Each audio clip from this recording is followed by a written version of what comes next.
Tulong ng Optin. Kitang-kita ang kalusugan ng mata. Liver Aid Silimarine Capsule. Ang good drinks at good food, perfect combo. Isama pa ang Liver Aid. It's liver lover, boys! Plemex for kids.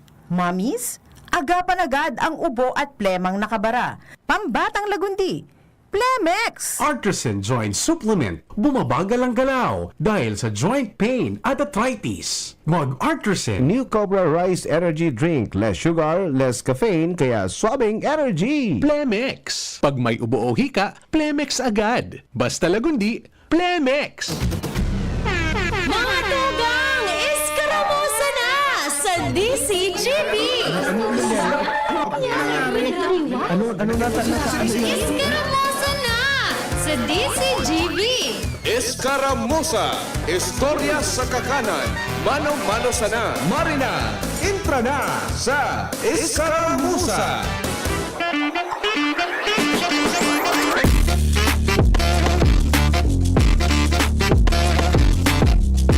Marahay na pagkaudto,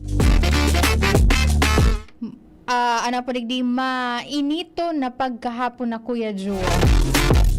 Bako lang pati karaw-karawaan, init na namamatian taligdi sa satuyang palibot, kaya maging maikmat, pasiguro ho na an sa indong mga residents, an mga wires, an mga nakasaksak dyan, sa mga outlet, pag day man tigagamit or day man po piga nakasaksak sa mga appliances. And then kung pwede man sa nakwedyo na bawasan itong load, kung day man tigagamit itong kung wala naman kwedyo kilaog ang refrigerator, haliw na muna sa saksakan. Sabi kan BFP, ang mga nangingenot da kwedyo sa mga rason, kan mga incident tininsulo digdi sa tuyang palibot, iupuan problema sa kuryente itong electrical connection. Naman direkta talagang sa kuryente itong supply na nagbubulos dyan po sa mga linya kan kable. Kundi itong ano po digdi pag minsan overloaded na day man sobra na sa capacity kan sarong ano po digdi kan sarong extension wire, tapos itong tigaapod na octopus connection. Basahan ko lang po iniong anunsyo na ipigpaluwas kan Bureau of Fire Protection Bicol Region. Iyo po yan sa indang official Facebook page kan panrehiyon na opisina kan BFP. Manungod ini duman, nailing ko ay yung gratig share may to kasuhapon nangyaring sulo dyan sa may parte kan Pilar Sorsogon. Nangangapudan po ang BFP Bicol nin donasyon para duman sa nasa 260 na harong and then nasa 353 na pamilya na apektado po ka nangyaring sulo duman kan suhapon mga pasado alas 12 and then pasado alas 2 naman inikan maideklarar na fire out. Nagahagad po sindanin tabang duman sa may mga mauyong buot. And then, just in case na suwara man ki mga trabaho ngunyan, naka-rest day ngayon, Friday man, baka pwede po na manipig ka mo kan sa inyong mga bado, so mga day naman kasya, arog ka mga bado ko Kuya John. Tapos, mga day naman po pigagamit, mga use clothing, basta napapakinabangan pa, and pwede po pa po tabi na isulog, dahil lanta, nabasa ko duman Kuya June sa may pig forward sa kuyang report kan mga friends ta dyan sa BFP Pilar. Halos kadaklan kan mga apektadong pamilyaan. So, wala lamang baga kwedyo na nabit-bit na naisalbar na gamit hali duman po sa indang nasusulong pamilya. Imagine, 260 na harong. Tapos nagkaperang oras lang iyan po na tinumpos nin kalayo.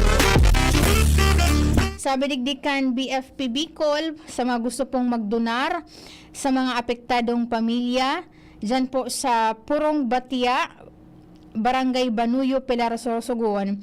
Pwede po indong darahon ang sa indong mga donasyon dyan sa indang panrehiyon na opisina sa second floor kang sarong building dyan po sa Captain F. Akende Drive, Albay District, Legazpi City.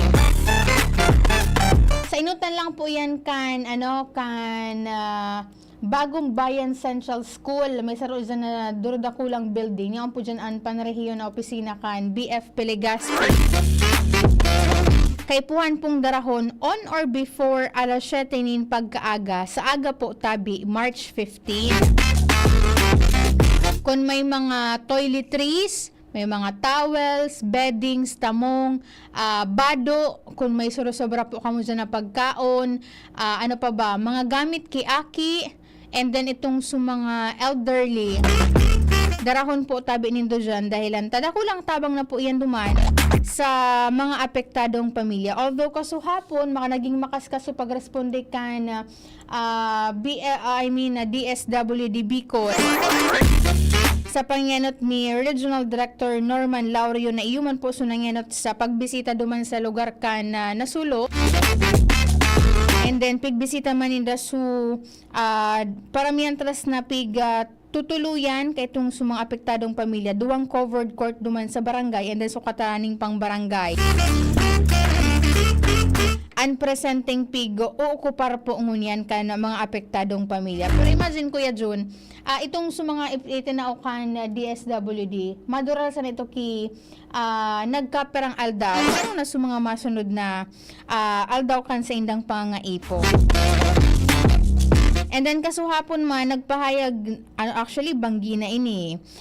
Nagpahayag nin pasasalamat sa lokal na gobyerno kan Pilar dahil duman sa imagine Kuya Jun, pati su mga bombero ta halidigdi po sa Legazpi and then dyan sa Daraga. Nagpasiring duman Kuya Jun tanganing mag-akuder pati na itong su Legazpi Chinese Filipino Volunteer Fire Brigade Incorporated. Nakaantos duman Kuya Jun, tanganing magtabang na maapula itong sulo duman po sa barangay na ito. Sabi digdi, sabi sa post po kan alkalde po dyan, dakula da po ang pasasalamat niya sa BFP Pilar, BFP Special Rescue Force, Pilar Municipal Police Station, Pilar Maritime, Pilar Coast Guard, BFP Castilla, BFP Donsol, BFP Sorsogon City, BFP Daraga, BFP Legazpi, Legazpi sa Chinese Filipino Volunteer Fire Brigade, asin sa gabos ng mga residentes na nagtatarabang hali sa Manilain na barangay. Sabi digdi, sa paagida po kaiyan, wara po ni na nairehistrong casualty duman po sa nangyaring sulo. And then nag-extend na siya din pasasalamat duman kay Regional Director Norman Laurio. And then itong sa mga Angels in Red Vest kan DSWD Bicol. And then kasubago man agad nahiling ko, so gobernador po kan probinsya kan Sorsogon, nagpasiring naman po duman sa lugar kan sa apektada sa lugar kung saan nangyari po ang sulo aning makapag-extender manin tabang. Iyan nahiling mo duman Kuya Jun anaporigdi importansya kan dapat na ang mga lambang residentes and lambang pamilya ang dapat na may kaaraman kung ano ang mga dapat na gibuhon before, during, and after po kan sulo na iyan. Just in case na may mga pa-training, seminars po dyan ang mga personalized po nito sa BFP. Tangunan baga na obserbasyon kan Fire Prevention Month. Mas lalong pigduduunan kan mga personalized kan BFP itong information dissemination ninda. Manungod po digdi sa fire prevention tips. Kailang iyan pagdangugon sa left ngayon na talinga papalawason sa right, dapat po tabi na isabuhay po iyan. Maray na pagkauto kay Kuya Edwin Magalon na nakaantabay ngunyan sa satuyang DCGB News Online. Maray na pagkauto po sa imong lokasyon Kuya Edwin. Kumusta po ang panahon dyan sa imong lugar? Tadigdi sa syudad kan Legazpi. Grabe po tabian init. Dagdagan pa Kuya Jun kan scheduled power interruption. Poon ka subagong alas 8 nin pagkaaga, sagkod alas 5 nin pagkahapon, dakol na mga barangay. Diyan sa southern part ng Legazpi, anwara po nin kuryente. Bentang-benta Kuya Jun ang southern part ng Legazpi. Taan na rason man po kan Albay Electric Cooperative. Itong pig re-raise na concern kan mga nasa munisipyo kan maanito albay na pag hapon na da Kuya Joe, irinuta na mag-switch on, mag-on kan mga bombilya kan mga ilaw. Tapag nao dyan ka Kuya Jun, posibleng dahil na lumaad, tahababa ang voltahe. Ta syempre, ang linya kan kuryente, anda ko lang mga nakakabit, duman sa mga aagihan na barangay.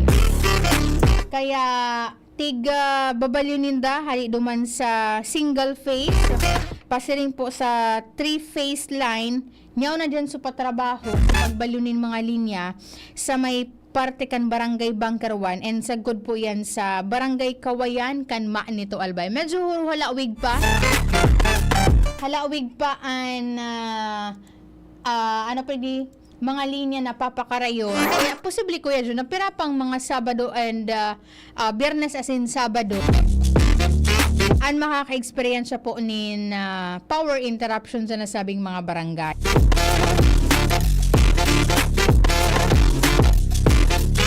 Ano lang, sana safe man sa tuyang mga linemen dyan nagtatrabaho. Tabata po baka karaw-karaw ang init na namamatian tapuligdi sa tuyang palibot. Ang apektadong barangay Kuya Jun, Bunker 1, Imalnod, Bariis, Cagbakong, San Francisco, Buena Vista, and then ang bilog na munisipyo po kan Maanito Albay. Maray na sana kani Kuya Jun, so may mga solar dyan na nakatakod na pag burn out, pag araw kaining mainit, dakol ang harvest ng dakan enerhiya. Isa-switch lang, so ano po duman Kuya Jun po, so tig-switch baga, hali sa kuryente, hali sa Albay Electric Cooperative, tapos isa-switch mo siya duman sa solar so panel na nakabugtak sa atop kan sa inyong mga residential.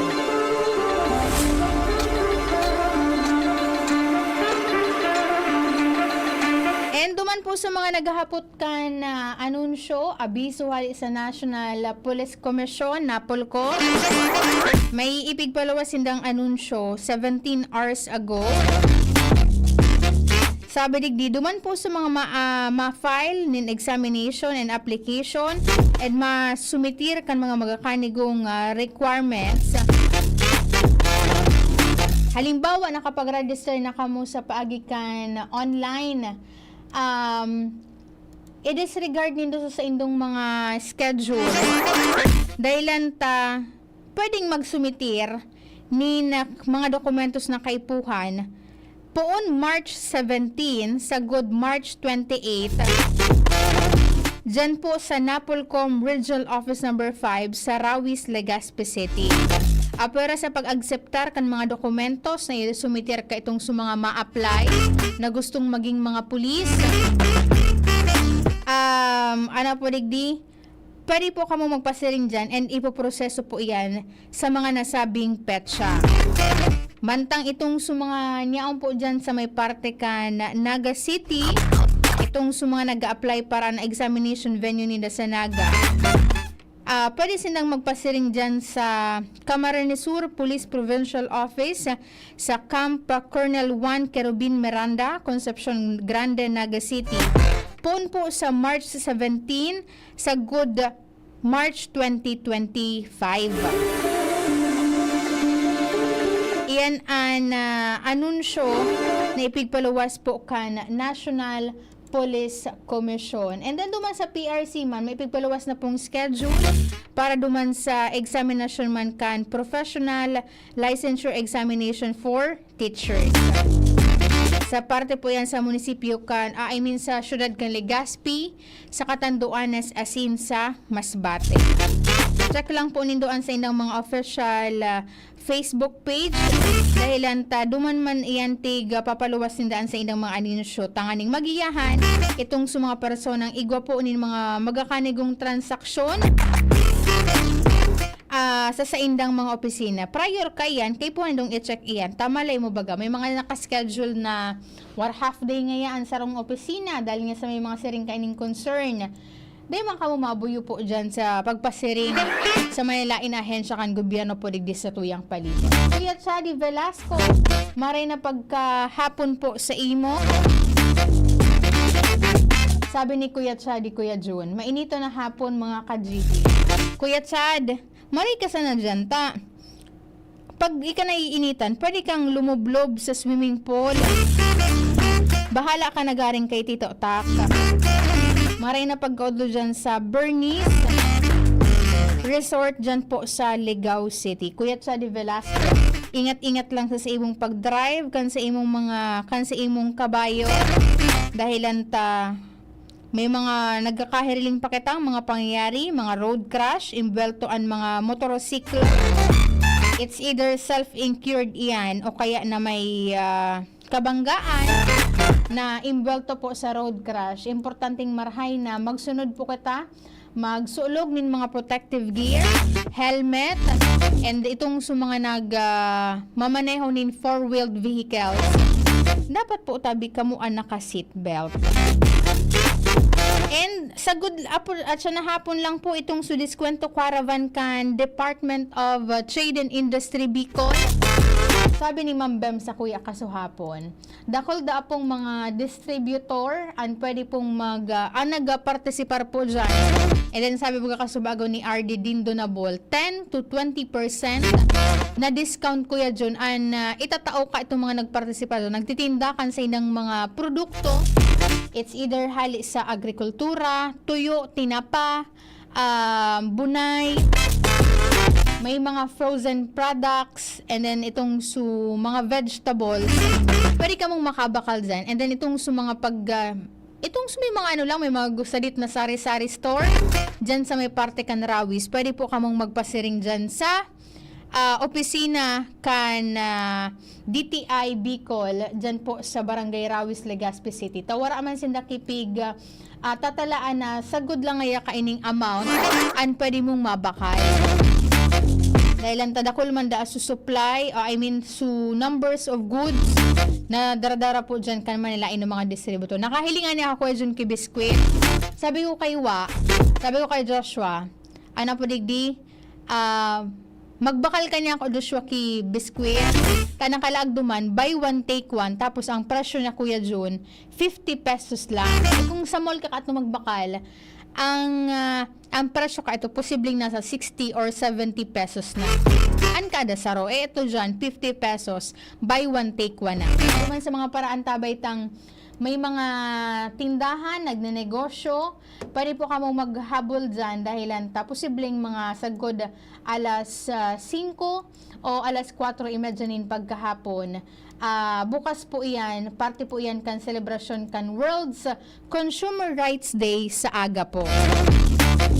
Very supportive man si Jace, maray na pag-auto dyan sa ibong na estasyon. And then kay Ma'am Tet Aldana Hako. Basta si Ma'am Tet kan sa kong story. Nalow ka siya kay Amara Luis. Ang sa kuyang kapartner po sa Lado Technical, si Kuya June Napoles, sa IT na po dyan si Jerome Nico Martinez. And then sa kay ba nandyan ang OJT Tahali sa Cat College, si Ernesto Bravo. Antabayan na po at masunod na programa. Ako po si Angel Mustaza. Bye-bye! Attention! Attention!